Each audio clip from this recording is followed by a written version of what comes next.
Hello everyone, আজ হচ্ছে ঘট বিসর্জন। দেখো আমাদের বাড়ির সকালে জোত্তর মেনু শুরু হয়ে গেছে।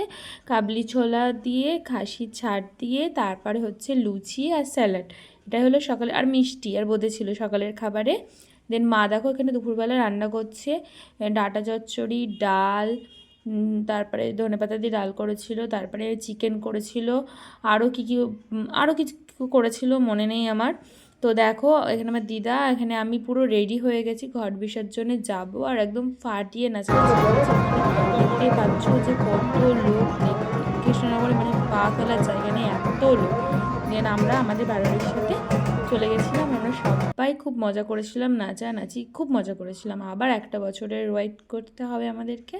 তো জগদ্ধাত্রী পুজো মানে আমাদের কাছে, কৃষ্ণনগরবাসীর কাছে খুব খুব খুব মজা। চলে গেলেই মন খারাপ। দেখতে পাচ্ছ যে এখানে এখানে ট্যাবলক বেরিয়েছিল, আর এখানে দেখতেই পাচ্ছ সবাই প্রচুর প্রচুর নাচানাচি করছে। এখানে আমার বড় নাচছে, তারপরে এবার নাচানাচি করছিলাম আমরা। গাইস দেখতে থাকো, খুব মজা হয়েছিল, ভীষণ মজা করেছি।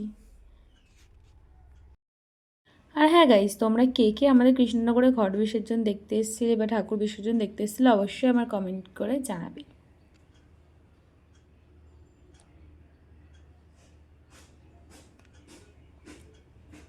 কিছু ফটো শেয়ার করলাম, আবার দেখা হচ্ছে নেক্সট কোনো ভিডিওতে।